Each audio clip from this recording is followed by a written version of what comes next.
La idea es que el lector esté consciente y conocedor de algunos hechos que son ocultos a los personajes de la narrativa. Esto provoca que la lectura se vuelva fascinante.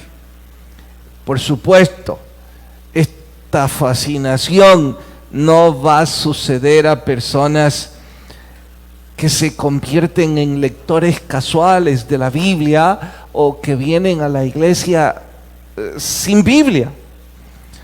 Y por supuesto, yo no estoy con esto incomodando a los que por primera vez nos acompañan. Todo lo contrario, si es su caso, bienvenido, y con suficiente razón entiendo que no estén llevando una Biblia. Pero sí me estoy refiriendo a aquellas personas que tienen meses y peor, años de congregarse con nosotros y no usan una Biblia. De hecho, y yo les pregunto a los que están sin Biblia y tienen meses o años de venir a la iglesia, con toda seriedad, respóndase: ¿no hay ningún temor que su corazón sienta debido a vuestra indiferencia espiritual? ¿Nunca ha pensado que su actitud puede sonar a una irreverencia repetitiva delante de Dios? Pero en fin, eso es entre usted y Dios. Mi privilegio es nada más preguntarle y que juntos meditemos en ello. Como sea, la ironía literaria en el pasaje de hoy, para que lo entendamos fácilmente, es que ustedes y yo, como lectores, vamos a estar conscientes de la identidad del personaje que se encuentra con los caminantes, con los que iban desilusionados. Pero los dos personajes de la narrativa no tienen ni la remota idea de la identidad del que se suma a la caminata. Insisto, para el lector no casual, la herramienta vuelve la lectura fascinante, hasta un poco intrigante, y eso provoca un grado de mayor emoción al estudiarlo. Ese tercer caminante que nosotros sabemos es Jesús, le preguntó a sus dos ex seguidores, y con sarcasmo yo digo ex seguidores, porque ellos se largaban de Jerusalén y estaban decepcionados de lo que ellos creían era el Mesías. Así es que Jesús les pregunta: ¿por qué estáis tristes? Ellos rápidamente y molestos descargaron su frustración contra el que preguntaba. No sabían que era Jesús, pero contra ellos descargaron su ira. Ellos dijeron: ¿sos vos el único que no sabe nada aquí de lo que está pasando? Y yo hago un alto en la historia y le pregunto a estos dos: hey, paren ahí. ¿Por qué arremeten contra él? No saben quién es, les ha hecho una pregunta cortés y amablemente, y ustedes descargan su ira contra él. Entiendo que estén desilusionados, pero no tienen por qué arremeter contra él. Y estoy haciendo énfasis en eso porque me temo que ese momento se repite muchas veces con nuestros amigos que quieren darnos un consejo, con nuestra familia que a veces nos da su opinión, o peor, en un estudio bíblico. Estoy diciendo, yo entiendo que esta noche algunos de ustedes hayan venido cargados con adversidades y esto les provoca desilusión. Quizás perdieron un ciclo, Quizás perdieron una materia en el ciclo. Probablemente hoy supieron que no van a ser promovidos en su negocio o en su empresa. Tienen que enfrentar la trágica noticia de la infidelidad de alguien quien ustedes esperaban nunca iba a traicionarles. Y por supuesto que eso provoca frustración, desilusión, angustia, molestia. Y una vez más la pregunta surge: ¿por qué estáis tristes?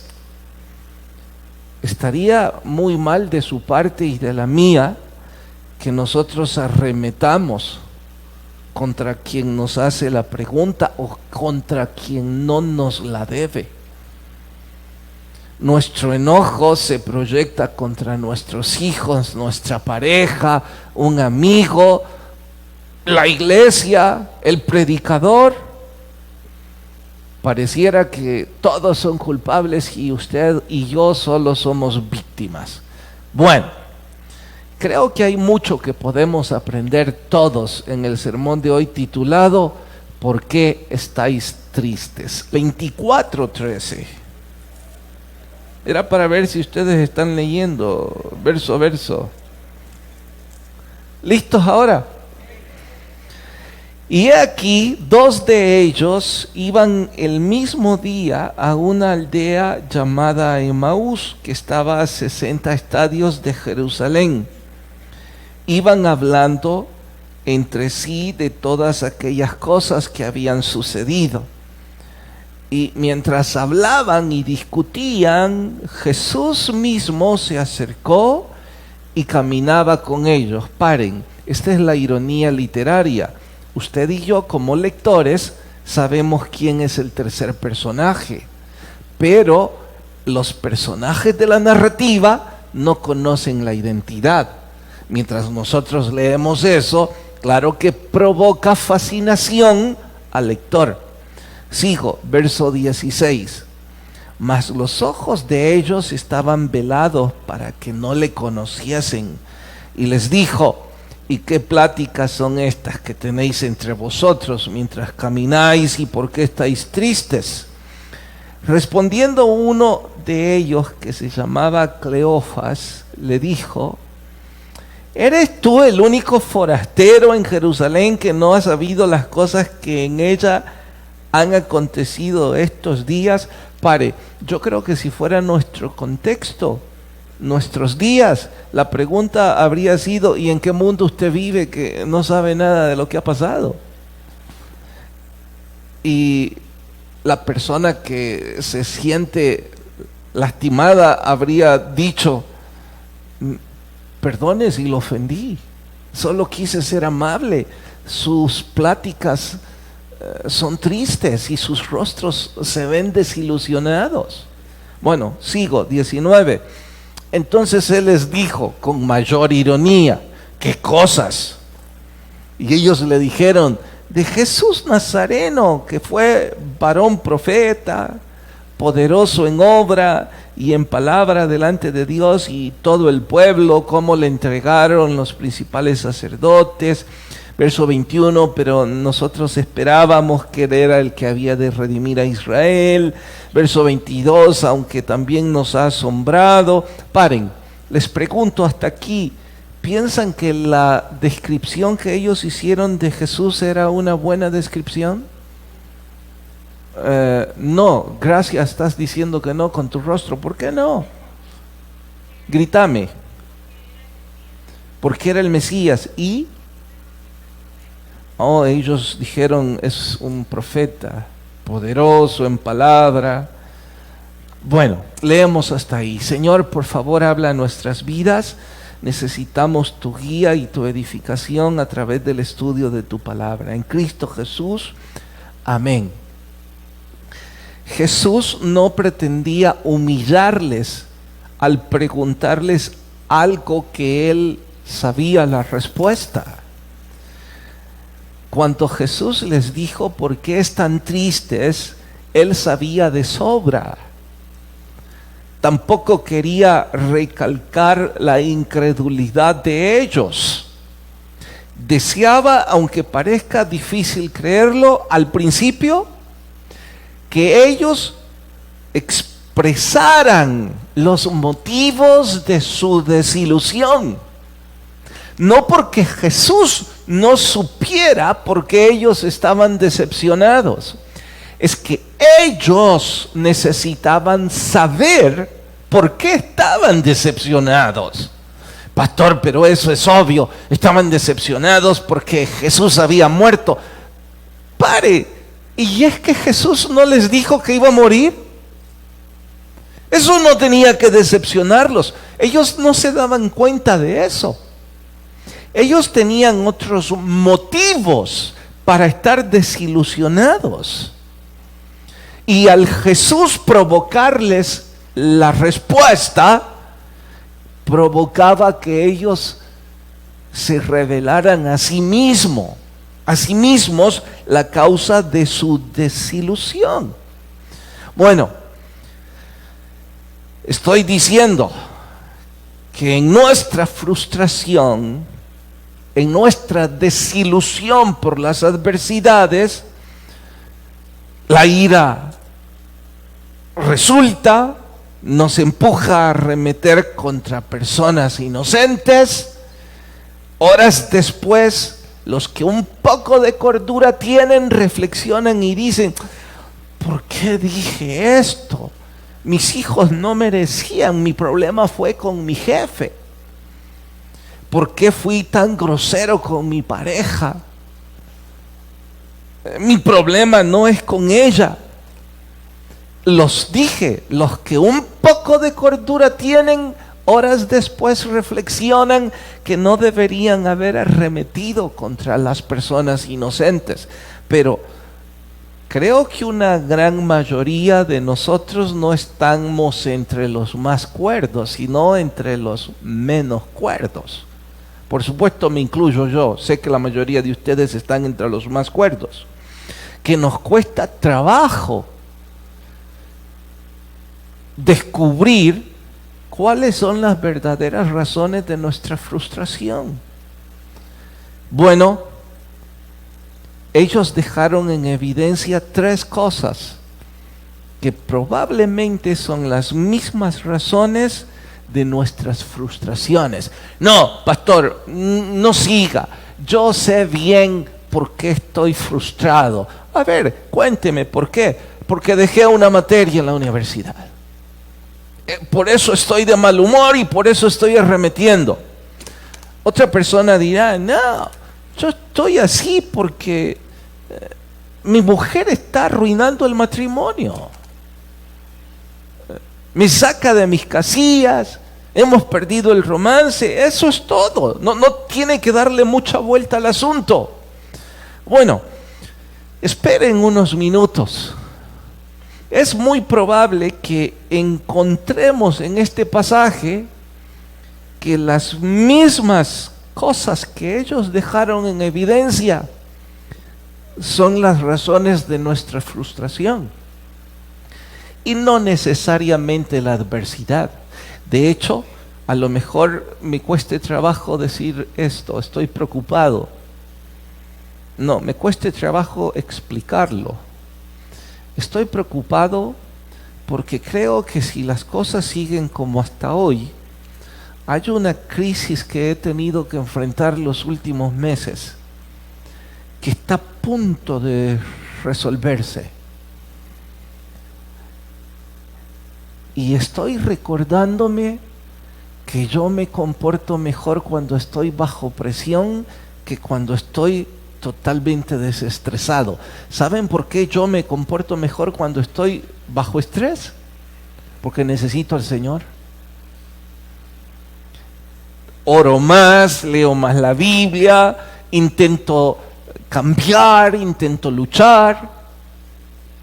Así es que estaba diciéndome: Señor, espero yo haber aprendido un poco en todos estos meses, porque si no aprendí, la crisis que me vendrá después va a ser mayor.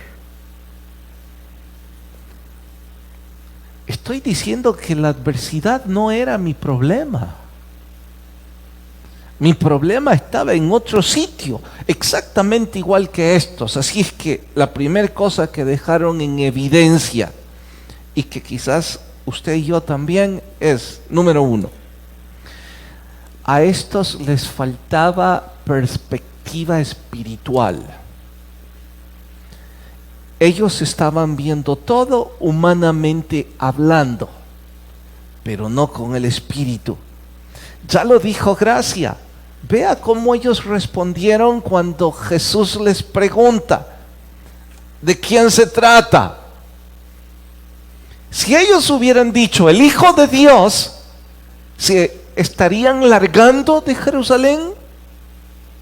Si ellos hubieran dicho, se trata del Mesías príncipe, ¿estarían desilusionados? No, pero ellos no estaban pensando en el Cordero de Dios, ellos no estaban pensando en el Mesías, en el Hijo de Dios, en el Verbo, ellos no estaban pensando en ninguno de los títulos espirituales que Jesús usó para sí mismo.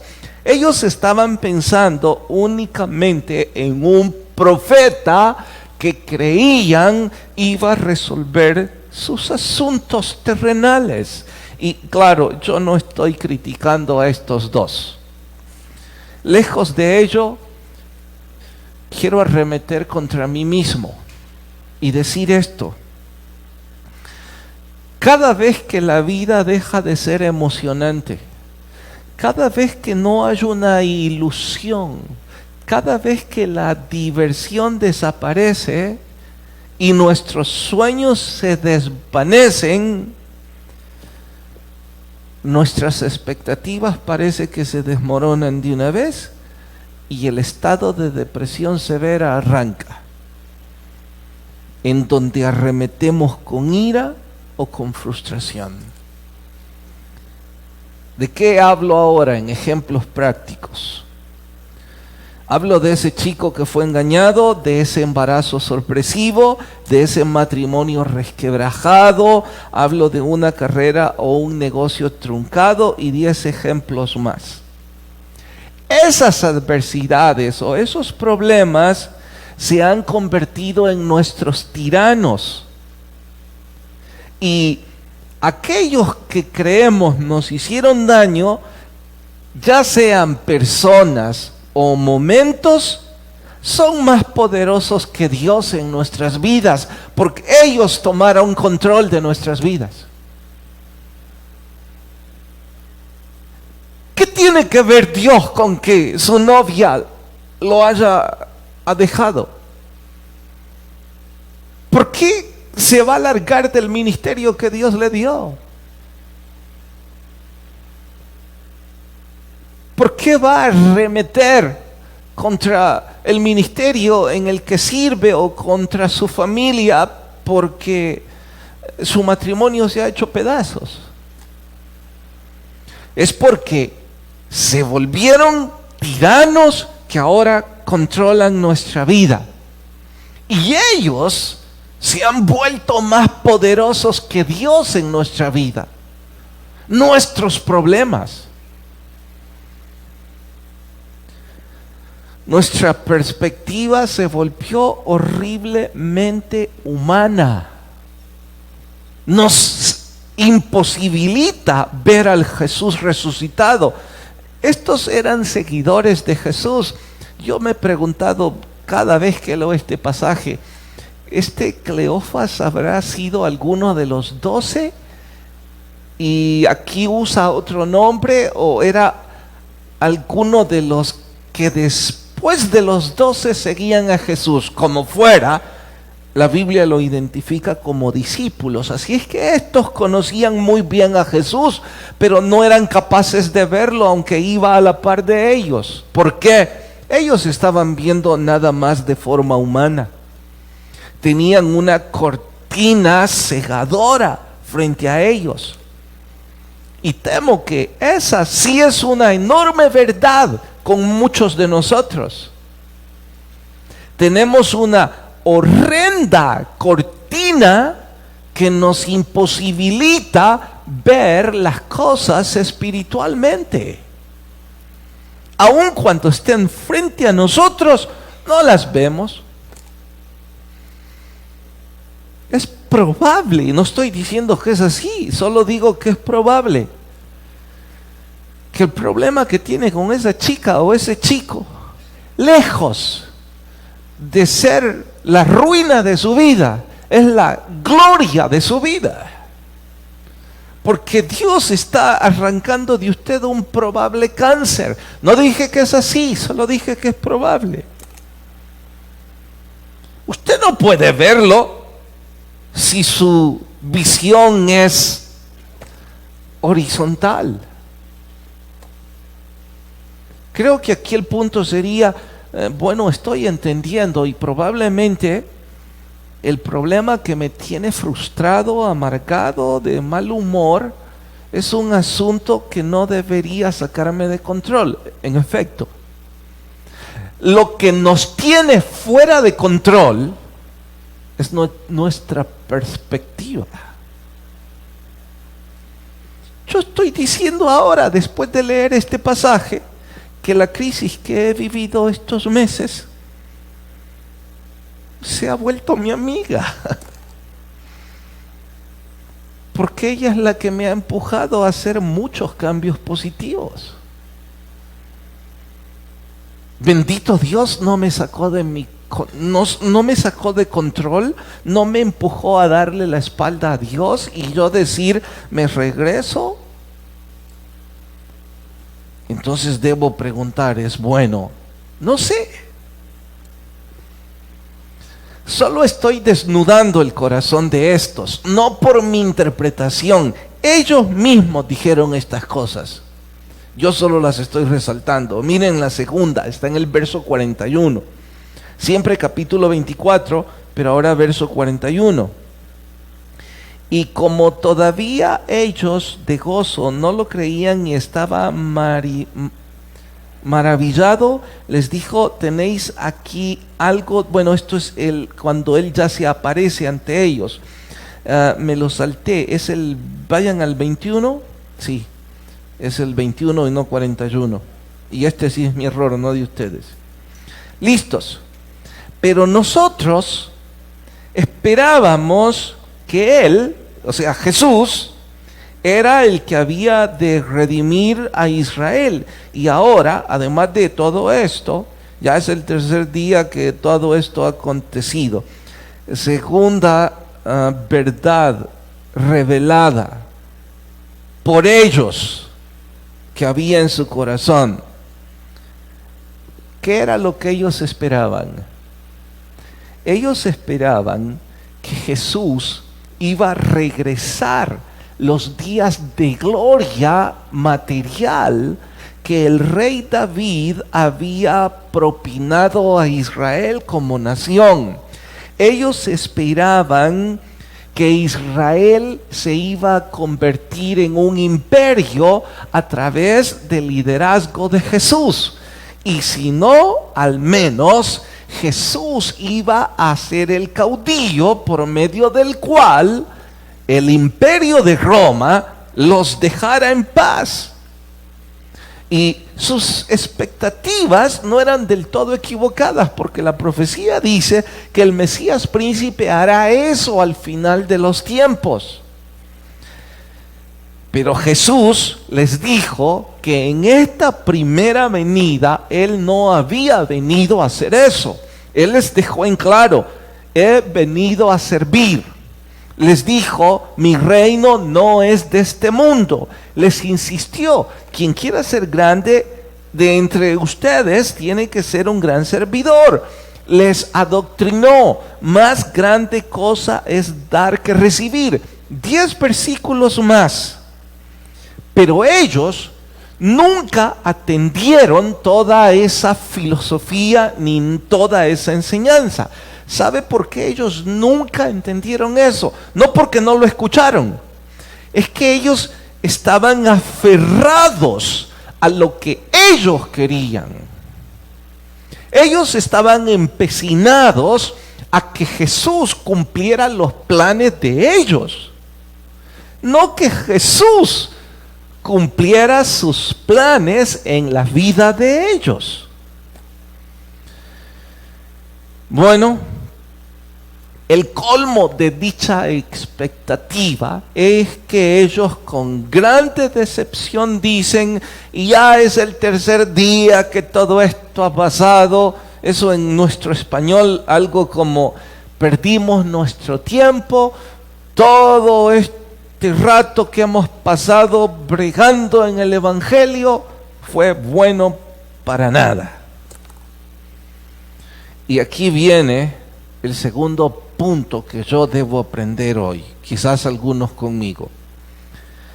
Mientras usted y yo insistamos en aferrarnos a nuestros planes y no a los planes de Dios, vamos a estar ciegos a la voluntad de Dios en nuestras vidas. Lo insisto. Mientras usted y yo insistamos en aferrarnos a nuestros planes y a nuestras expectativas de lo que queremos que el Señor haga, vamos a estar ciegos a los planes que Dios tiene para nosotros. Y nos vamos a decepcionar, porque Jesús no es un padre al que con un berrinche usted y yo lo vamos a manipular para que Él cumpla nuestra voluntad. Él no va a cambiar los planes porque Él es Dios. El punto es que mientras no soltemos nuestros planes, no vamos a poder ver los planes de Dios. Ellos estaban aferrados a un líder humano. Si se hubieran despojado de eso, ellos habrían creído todo lo que habían escuchado, porque cuando ustedes lean el capítulo entero, descubrirán que ellos ya habían escuchado que las mujeres estaban diciendo que Jesús había resucitado.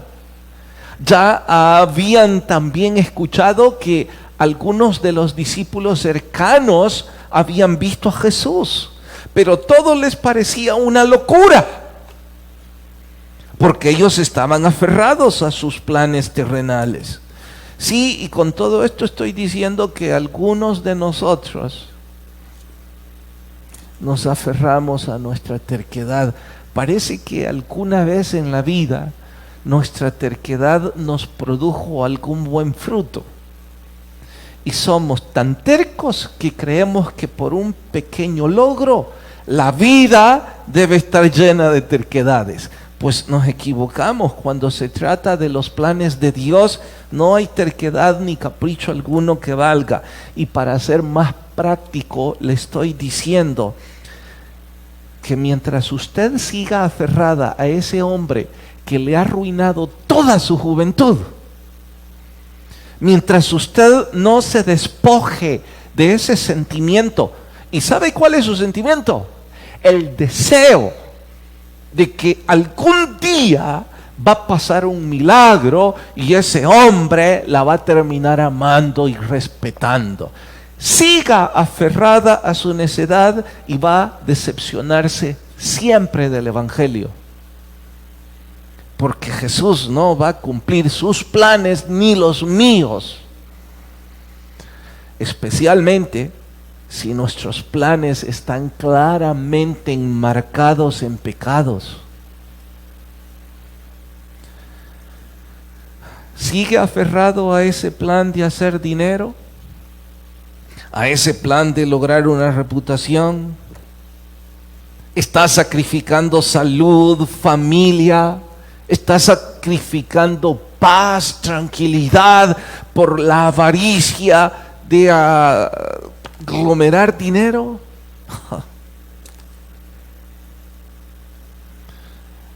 Usted y yo debemos aprender hoy. Bueno, al menos yo. Tengo que despojarme de mis planes No dije que ya no voy a hacer planes. Solo digo que si en el camino descubro que Dios no está en ellos, soy un tonto si me enojo. Soy un necio si me lleno de frustración y amargura creyendo que Dios no está oyéndome. O peor, creyendo que Dios me ha abandonado. Es mejor que haga mis expectativas a un lado y le diga a Dios en oración, Señor, regularmente mis planes no sirven. Debo hacerlos porque es mi obligación ante la vida misma y ante mi Dios. Así es que si no me funcionan, estoy dispuesto humildemente a aceptarlo y tratar de seguir el plan que usted tiene para mi vida. Finalmente estos revelaron que no aceptaban que Jesús había resucitado. Wow, ya son 3 cosas serias. La primera es que veían a Jesús como un simple profeta. La segunda es que estaban aferrados a sus planes y no a los planes de Jesús. Y la tercera es que no creían en la resurrección. Pastor, ¿por qué dice que no creían en la resurrección? Se largaron de Jerusalén. Pensaron que la crucifixión era el final de la carrera de Jesús. Quizás es el ejemplo similar de algunos de nosotros, que hoy por hoy están muy lejos de donde Dios les ha llamado. Muy, pero muy lejos. Lejos del ministerio, lejos de su familia, lejos de su casa, lejos de su trabajo, tratando de tomar el camino contrario en el que usted ya sabe que Dios le ha dicho debe estar. ¿Por qué creemos que otro camino nos va a hacer felices? Hacer las cosas a nuestra manera. Les dije al principio que no eran los problemas, el problema. Que no eran las circunstancias adversas. Era más bien el corazón de ellos. Así es que, en resumen, voy a animarles y animarme a mí mismo a hacer 3 cosas. Número 1, necesito perspectiva espiritual. Y les pregunto, ¿cómo viene la perspectiva espiritual a nuestras vidas? ¿Cómo consigo perspectiva espiritual? Díganme. Sí, hermano. A través de la lectura y ¿qué más? Y la oración. ¿Sí? Sí, en buena hora, pero sin duda punto de honor para tener visión espiritual es la oración y la lectura bíblica. Y ya sabíamos eso, ¿verdad? Pero ¿cuántos hay ahora aquí? ¿600 más, menos personas? ¿Cuántos habrán en el servicio de oración? ¿50? Oye, pastores, que no podemos venir a tiempo. Estaban afuera. Y no es de hoy. Lo hacen siempre. Lo mismo resulta con la lectura bíblica.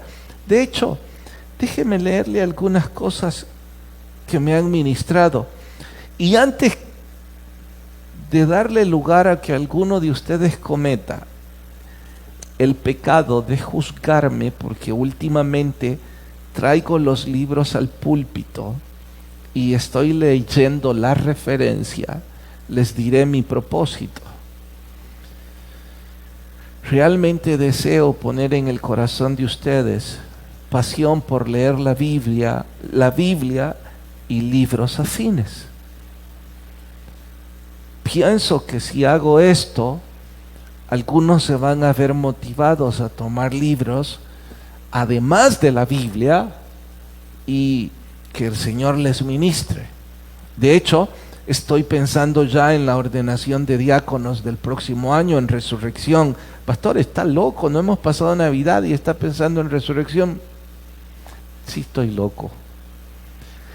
Y si alguien quiere ser diácono, no necesita llenar muchos requisitos, solo de aquí en adelante tiene que hacer dos cosas. Una, por supuesto, cumplir lo que la Biblia dice, que no tenga 2 esposas, y que diezme, que se congregue, cosas que usted ya sabía. O 2 esposos. O no, aquí todavía no han aprobado eso, ¿verdad? Y lo otro es que tiene que haber leído al menos 5 libros que yo voy a darle. Le diré algunas razones de esto. Escuche lo que Oswald Sanders dice sobre la oración. La oración es el aliento vital de un cristiano. O sea que si no estoy llorando, no tengo oxígeno. La autodisciplina es una obligación cuando se trata de la oración. Cuando menos dispuesto se siente a orar, es cuando más lo necesita. Siempre encontramos tiempo para cosas importantes, incluso para las que no son importantes, porque seguro que leyeron noticias, vieron la novela y Netflix también. ¿Cómo es que no encontraron tiempo para orar?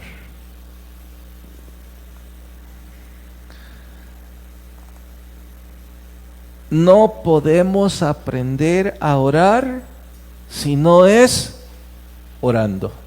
¡Wow! ¡Qué profundidad! No, pastor, eso es lógico, eso no es profundo. ¿Y por qué no lo hace, pues? Si la oración fuera absurda o innecesaria, ¿por qué es que Jesús pasó orando todo el tiempo en los evangelios? Pero claro, usted y yo no lo necesitamos. La verdadera oración se eleva. Ya no tengo tiempo. Iré ahora a la lectura de la Biblia. Algunas frases que espero nos inspiren. Y yo me decía a mí mismo, si tan solo tuviera de nuevo 20 años y grabara todas estas frases en mi mente y en mi corazón, wow, cuántos errores me habría evitado en el resto de mi vida. Ojalá los de 20 estén atendiendo. Saben manejar Facebook, redes sociales y conocen todas las películas de Netflix y series, pero no saben una pizca de leer. Perdón. El líder que procura o el cristiano que procura crecer espiritual e intelectualmente debe leer constantemente. John Wesley, el líder de los metodistas, les dijo a sus jóvenes pastores: los que no lean, lárguense de este ministerio, me estorban. Wow. Si yo dijera así aquí, no se irían todos. ¿Verdad que no? No. Yo estoy animado, yo sé que muchos de ustedes se han vuelto estudiantes de la Biblia. De hecho, a los que ya son estudiantes, yo creo que con esto les estoy inspirando a hacerlo con mayor seriedad. A los que no lo son, ruego a Dios que esto les inspire.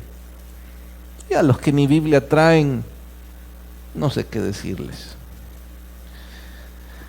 Los cristianos que aspiran liderazgo deberían pasar al menos media hora al día leyendo libros que alimenten el alma y estimulen la mente.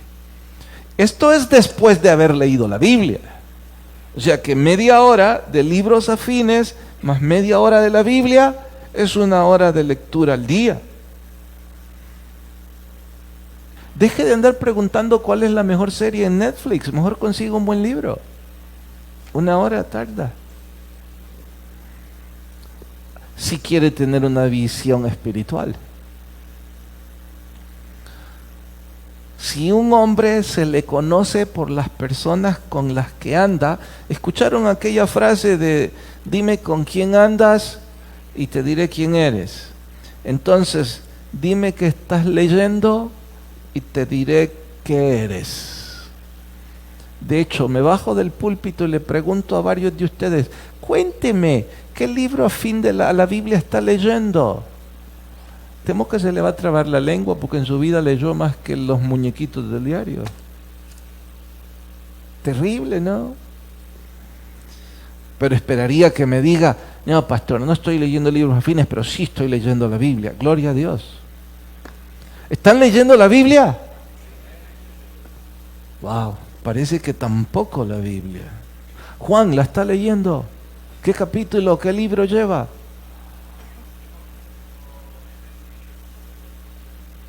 Génesis 1, buen comienzo. Braulio, me dijo que venía con hambre hoy. Siempre. ¿Qué capítulo lleva? Fantástico. ¿De qué habla? No, de mucho. Dígame algo de ese mucho. Sobre las amonestaciones. Oigan, les va a parecer una locura, pero me emociona si creáramos esa cultura en nuestra comunidad. Que cada vez que entablamos una conversación, además de nuestras bromas, nuestros comentarios, nuestras locuras, ¿qué les parece si también cruzamos qué leíste hoy? ¿Qué capítulo de la Biblia? Y cruzamos lo que Dios nos dijo. De paso, el que no leyó nada, usted lo puede ministrar. Y como hay algunos que para no parecer que no hacen nada, van a empezar a leer. Sigo.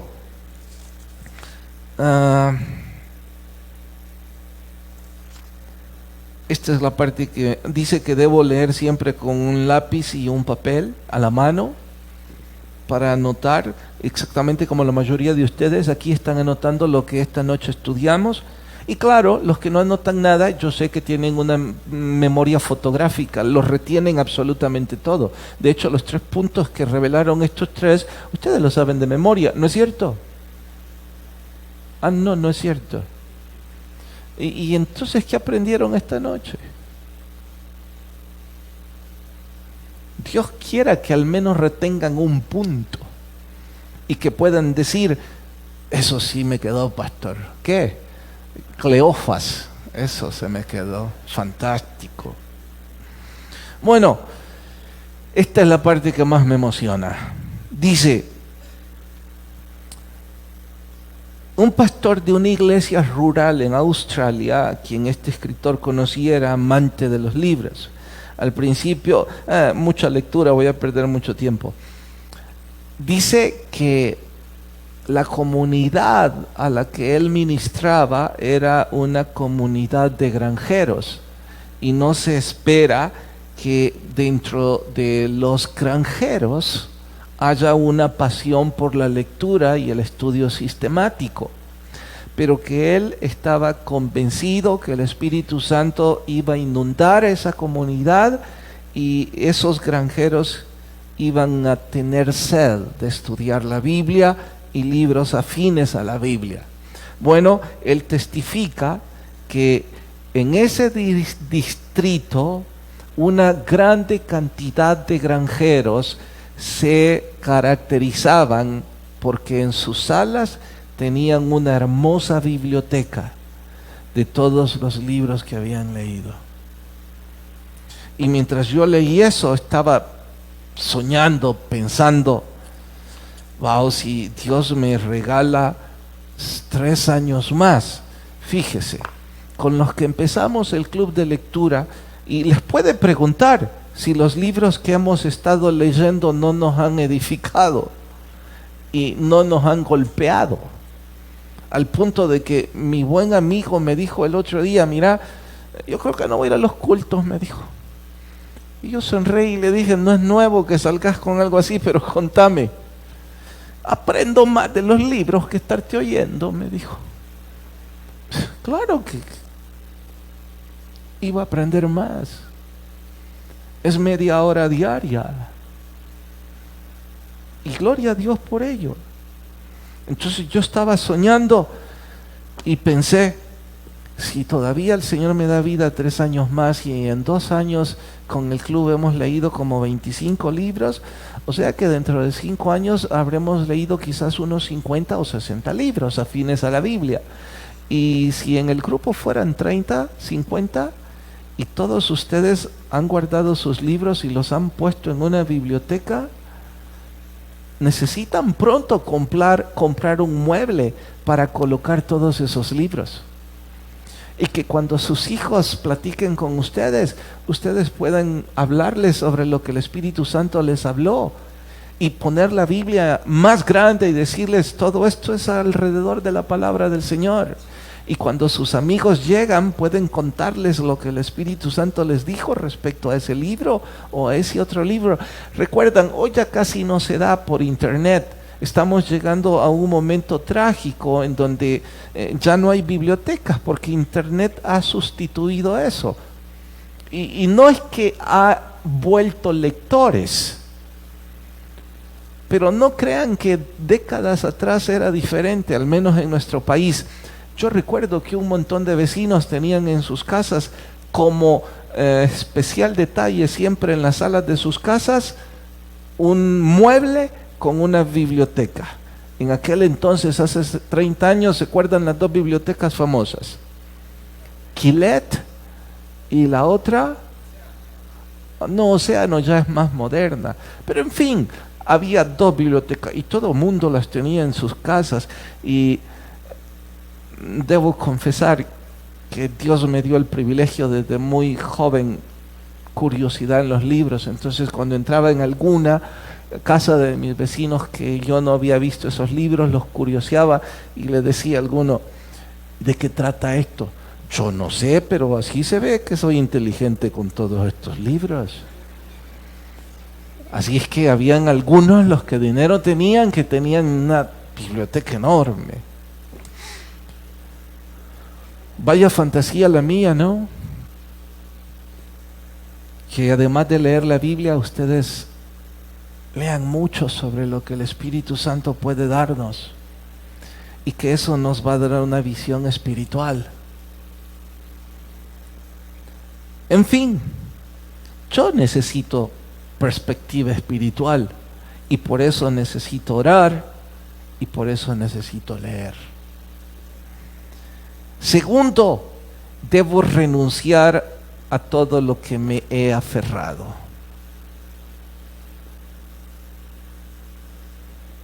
Empezando por cosas materiales.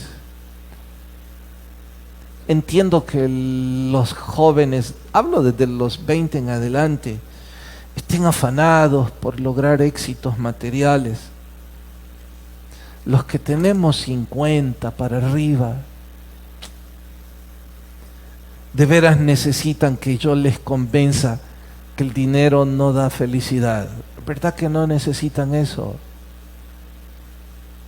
Ahora mismo puede darse la terrible desgracia que algunos de ustedes que se han pasado la vida trabajando duro y que tienen dinero en la cartera, cuando el culto termine, no tienen con quién compartir una comida. Y la comida que van a tener en casa es helada, sin sabor. Y no estoy hablando de que no sea un manjar, estoy hablando que si quien se sentó al lado suyo no tiene amor ni interés por usted, eso no tiene sabor. tiene mucho más sabor, y por eso es que hay una cantidad de personas que andan en la calle, sentarse en la acera con un amigo, con una pupusa mientras platicamos y decimos tonterías. Si pensáramos en que por aferrarnos a hacer dinero hemos perdido a nuestra familia y nos despojáramos de eso, nos despojáramos de sueños que decimos son sueños buenos, y a veces hasta empujamos a nuestros hijos a caer en nuestros sueños. Les parecerá una locura, pero quizás les sirve como testimonio.